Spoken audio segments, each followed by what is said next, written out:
Hello నమస్తే, నేను Ashok. Liquor వ్యవహారానికి సంబంధించి రోజుకో వార్త వైరల్ అవుతుంది. నిన్న ఒక వార్త, ఈరోజు ఒక వార్త, రేపు ఒక వార్త. ఇలా టీడీపీ మీడియా ఛానల్స్ చూసినప్పుడు కావచ్చు, లేదంటే టీడీపీకి సంబంధించిన పత్రికలు చూసినప్పుడు కావచ్చు, లిక్కర్ కేసులో ఇలా జరిగింది, ఇలా జరగబోతుంది, అలా జరిగింది, ఆల్రెడీ జరిగేసిన దాన్ని జగన్మోహన్ రెడ్డికి సంబంధించిన వ్యక్తులు లేదంటే జగన్మోహన్ రెడ్డికి సంబంధించిన మీడియాను ప్రచారం చేసినట్టు కూడా ఎవరికి తోచినట్టు వాళ్ళు చెప్తున్నారు. వాస్తవానికి బయటకు వస్తున్నటువంటి వార్తలు కావచ్చు, బయటకు వినిపిస్తున్నటువంటి మాటలు ఒకలాగుంటే సిట్ ఇన్వెస్టిగేషన్, సిట్ చెప్పేటువంటి తీరు మరొక రకంగా కనిపిస్తుంది. అయితే గత 2-3 రోజులుగా లిక్కర్కి సంబంధించిన వ్యవహారం మీద ఒక 11 కోట్లు దొరికాయి. హైదరాబాద్కు సంబంధించినటువంటి సమీప ప్రాంతంలో ఒక ఫామ్ హౌస్లో దాదాపు ఈ 11 కోట్ల రూపాయలని సిట్ అధికారులు సీజ్ చేస్తూ వచ్చారు. ఆ సిట్ అధికారులు ఎలా సీజ్ చేశారంటే, ఏదైతే లిక్కర్ స్కామ్కు సంబంధించి ఆరోపణలు ఎదుర్కొంటున్నటువంటి వ్యక్తులు ఉన్నారో ఆ వ్యక్తులు ఇచ్చినటువంటి వాంగ్మూలం ఆధారంగా సిట్ అధికారులు హైదరాబాద్ వచ్చారు. హైదరాబాద్ వచ్చి ఆ పరిసర ప్రాంతాల్లో సోదా చేసినటువంటి నేపథ్యంలో ఆ ఫామ్ హౌస్లో ఈ 11 కోట్లు దొరికాయి. వరుణ్ అనేటువంటి వ్యక్తికి సంబంధించినటువంటి ఫామ్ హౌస్లో 11 కోట్లు జరిగాయి. ఆ వరుణ్ అనేటువంటి వ్యక్తి సిట్ కేసుకు సంబంధించి A1గా ఉన్నటువంటి రాజ్ కసిరెడ్డి బినామీ.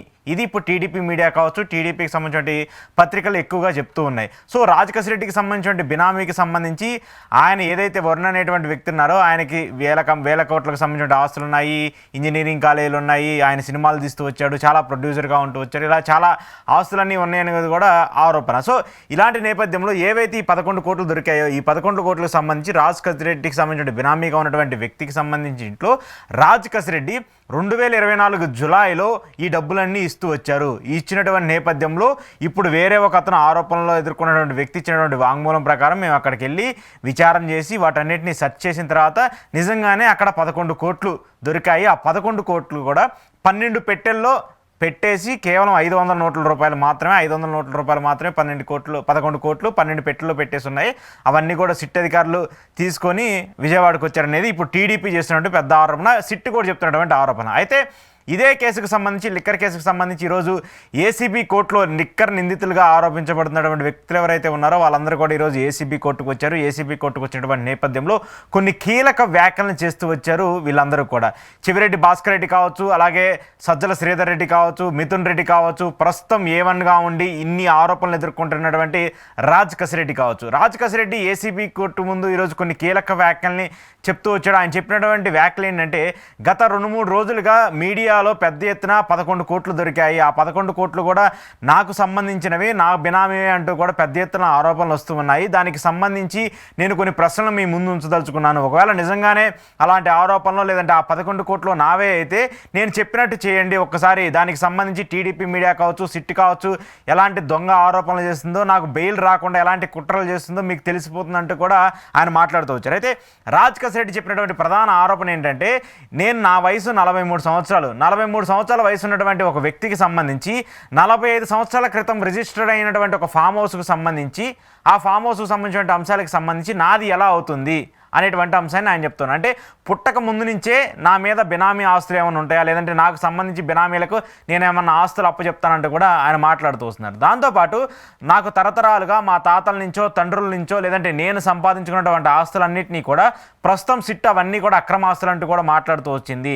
గత కొంతకాలంగా నా మీద లీగల్గా నేను సంపాదించుకున్నటువంటి ఆస్తులు కావచ్చు, లేదంటే నేను వివిధ కంపెనీల్లో పెట్టుబడులు పెట్టో, లేదంటే నాకు వచ్చినటువంటి డబ్బులు కావచ్చు, అవన్నీ కూడా నేను సంపాదించుకున్నన్నింటినీ కూడా సిట్ దొంగ ఆస్తులుగా పరిగణించి దాని మీద కొన్ని మీడియా ఛానల్స్ తప్పుడుగా ప్రచారం చేస్తున్నాయంటూ కూడా కసిరెడ్డి చెప్తూ వచ్చాడు. మెయిన్గా ప్రధానంగా ఈ 11 కోట్ల అంశం ఏదైతే ఉందో ఈ 11 కోట్ల అంశానికి సంబంధించి కొన్ని కీలక వ్యాఖ్యలు చేసుకుంటూ వచ్చాడు రాజ్ కసిరెడ్డి.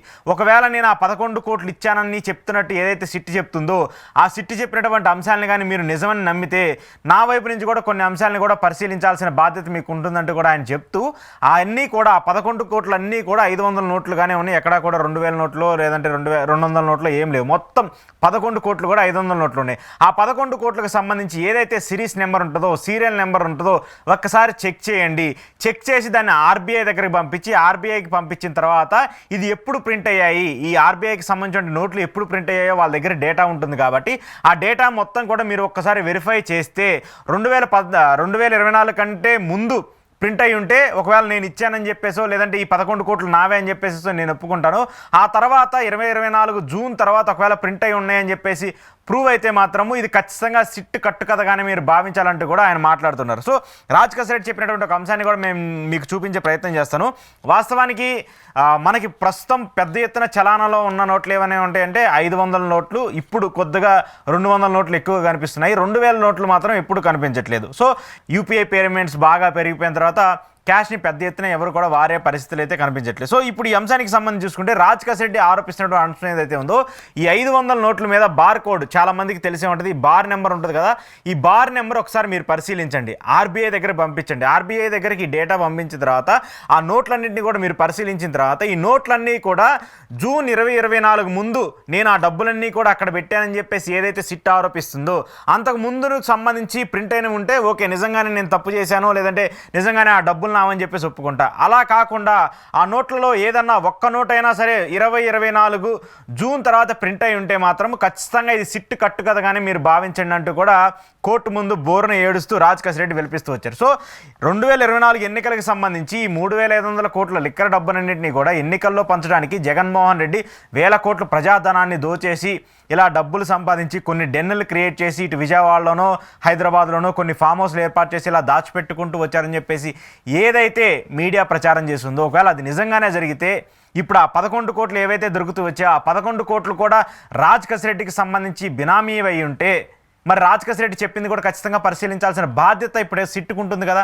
డైరెక్ట్గా ఈరోజు ఏసీబీ కోర్టు రాజ్ కసిరెడ్డి చెప్పినటువంటి ప్రతి అంశాన్ని కూడా పరిశీలిస్తూ ఖచ్చితంగా రాజ్ కసిరెడ్డి ఏవైతే ఆరోపణలు చేస్తున్నారో వాటన్నిటిని కూడా సిట్టు చూడండి, చెక్ చేసిన తర్వాత వాటన్నిటిని కూడా ఫొటోస్ తీసి మాకు పంపించండి అంటూ కూడా ఏసీబీ కోర్టు ఈరోజు తీర్పు ఇచ్చినటువంటి పరిస్థితి. అంటే ఇప్పుడు ఏసీబీకి సంబంధించి ఏదైతే వ్యాఖ్యలు చేస్తూ వచ్చిందో వాటన్నిటిని కూడా సిట్ ఖచ్చితంగా ప్రూవ్ చేయాలి. ఒకవేళ అలా ప్రూవ్ చేయనటువంటి నేపథ్యంలో సిట్ చేసినటువంటి ఆరోపణలో లేదంటే సిట్ ఈ 11 కోట్లు ఏవైతే పట్టుకున్నా ఇవన్నీ కూడా ఒక డ్రామా లాగో లేదంటే వాళ్ళు క్రియేట్ చేసినటువంటి ఒక కట్టు కథలాగో మారే పరిస్థితి కనిపిస్తుంది. ఇది ఖచ్చితంగా చాలా వ్యాలిడ్ పాయింట్.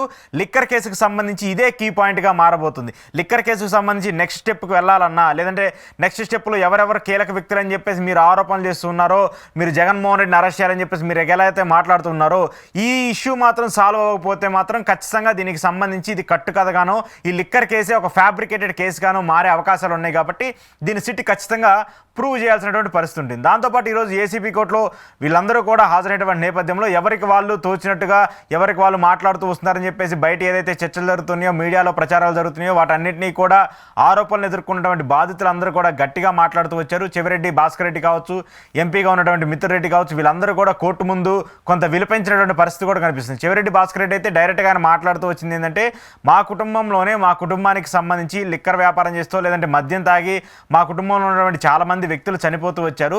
అంతమంది చనిపోయిన తర్వాత నేను ఎప్పుడు కూడా మద్యం ముట్టడం కావచ్చు లేదంటే మద్యానికి సంబంధించిన వ్యవహారాల్లో ఎప్పుడు ఇన్వాల్వ్ అవ్వకూడదని చెప్పేసి డిసైడ్ అవుతూ వచ్చాను. అప్పటి నుంచి ఇప్పటి వరకు కూడా నేను ఎప్పుడు కూడా మద్యానికి సంబంధించిన వ్యవహారాల్లో ఎప్పుడు ఇన్వాల్వ్ అవ్వలేదు. ముఖ్యంగా లిక్కర్ పాలసీకి సంబంధించిన వ్యవహారంతో కూడా నాకు ఎలాంటి సంబంధం లేదు. కావాలని చెప్పేసి కట్టుకథలల్లి నన్ను అరెస్ట్ చేయాలనో లేదంటే నా మీద కక్షపూరితంగా చర్యలు తీసుకోవాలని చెప్పేసి నన్ను ఈ కేసులో ఇరికించారంటూ కూడా ఆయన మాట్లాడుతూ వచ్చారు. ఎంపీగా ఉన్నటువంటి మిథున్ రెడ్డి కూడా ఆయన వర్షన్ ఆయన ఏసీబీ కోర్టు ముందు చెప్తూ వచ్చారు. సో ఇలా ఎవరికి వాళ్ళు ఈ కేసుల్లో ఆరోపణలు ఎదుర్కొన్నటువంటి వ్యక్తులు ఉన్నారో వాళ్ళ తరపున మాట్లాడుతూ వస్తున్నారు. అయితే ఈ 11 కోట్లకు సంబంధించిన వ్యవహారం మాత్రం ఇప్పుడు పెద్ద ఎత్తున కీలకంగా మారబోతుంది. సిట్ చేసినటువంటి ఆరోపణలు కావచ్చు లేదంటే సీజ్ చేసినటువంటి 11 కోట్లు కావచ్చు, ఖచ్చితంగా ఇప్పుడు దానికి సంబంధించి ప్రూవ్ చేయాల్సిన బాధ్యత సిట్ ముందుంది.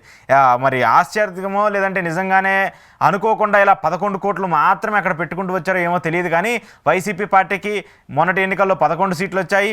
ఇప్పుడు దొరికినటువంటి క్యాష్ కూడా 11 కోట్లు అంటూ కూడా టీడీపీకి సంబంధించిన వ్యక్తులు లేదంటే టీడీపీకి సంబంధించిన సోషల్ మీడియాలో పెద్ద ఎత్తున ప్రచారం జరుగుతున్నటువంటి నేపథ్యంలో దీన్ని కావాలని చెప్పేసి ఇలా ఇరికించడానికో లేదంటే వీళ్ళ ఎవరైతే నిందితులుగా ఎవరైతే ఉన్నారో వాళ్ళకి సంబంధించి బెయిల్ రాకుండా చేసేందుకు ఇలాంటి పరిణామాలు చేస్తున్నారంటూ కూడా వైసీపీకి సంబంధించిన వ్యక్తులు కావచ్చు లేదంటే ఈ యొక్క ఆరోపణలు ఎదుర్కొన్నటువంటి వ్యక్తులు కావచ్చు ఈరోజు ఏసీబీ కోర్టులో మాట్లాడుతూ వస్తున్నారు. సో సిట్కి ఇది పెద్ద ఛాలెంజింగ్గా మారబోతుంది. ఒకవేళ సిట్ దీన్ని ప్రూవ్ చేయలేకపోతే ఏదైతే కసిరెడ్డి చెప్పినటువంటి వ్యాఖ్యలు ఉన్నాయో బార్ కోడ్కి సంబంధించి వెరిఫికేషన్ కావచ్చు, అలాగే ఫింగర్ ప్రింట్కి సంబంధించి కావచ్చు. ఎందుకంటే ఇప్పుడు టీడీపీ మీడియా కావచ్చు, కొన్ని పత్రికలు కావచ్చు, లేదంటే సిట్ ఆరోపిస్తుంది ఏంటి, ఈ 11 కోట్లని రాజ్ కసిరెడ్డే తీసుకెళ్లి వరుణ్ అనే వ్యక్తికి ఇచ్చాడు.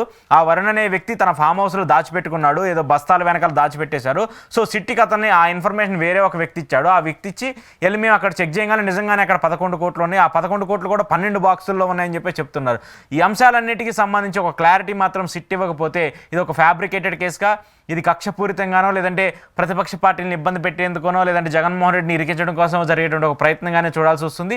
ఇది మాత్రం సాల్వ్ చేయకపోతే మాత్రం సిట్కి ఈ యొక్క కేసుకు సంబంధించి కొంతమంది వ్యక్తుల ప్రలోభాలకో లేదంటే కొంతమంది వ్యక్తులు చెప్పేటువంటి మాటలకు వినో ఈ కేసును ప్రొలాంగ్ చేస్తున్నారని చెప్పేసి అర్థమైపోతూ ఉంటుంది.